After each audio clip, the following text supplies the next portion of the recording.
नमस्कार, मैं doctor Manish Porwal KSCHL hospital में हार्ट सर्जन हूँ।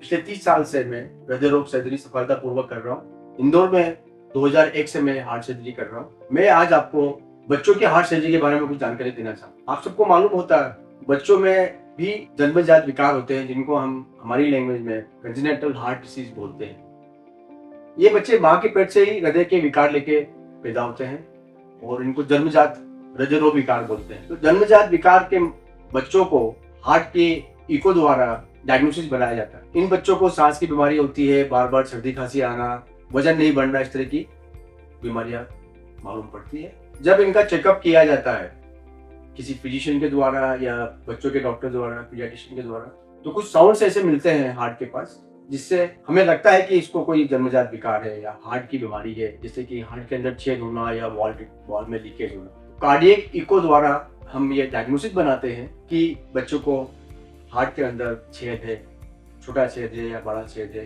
या दो चेम्बर्स के बीच में सेप्टम डेवलप नहीं है, या वॉल में रिपेयर लगेगा या वॉल में लीकेज है।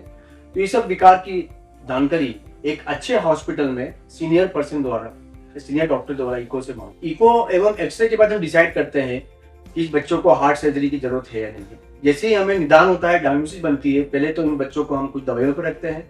उन दवाइयों से उनकी सांस की बीमारी धीरे धीरे कम होती है, उनको भूख लगने लगती है, बच्चों का वजन बढ़ने लगता है। और जब ऐसा लगता है कि ये बीमारी आगे जाके बढ़ेगी और फेफड़े की नसों में सूजन पैदा करेगी या बीमारी ज्यादा बढ़ेगी जिससे कि हार्ट की साइज बढ़ जाएगी, तो इन बच्चों को सर्जरी की सलाह दें। बच्चों की ओपन हार्ट सर्जरी जन्मजात विकार की मैंने बहुत सारे ऑपरेशन किए हैं और ये ऑपरेशन सफलतापूर्वक संपन्न हुआ है। इसलिए मैं आप सबको बताना चाहूंगा, जब भी आपको ऐसा लगे कि बच्चों को हार्ट की बीमारी है, एक अच्छे सीनियर डॉक्टर से उसका इको करा के उसका निदान करें और KSCHL हॉस्पिटल में उससे मिलके आगे क्या करना है, क्या प्लान रहेगा उसका, उस बारे में जानकारी दें। धन्यवाद।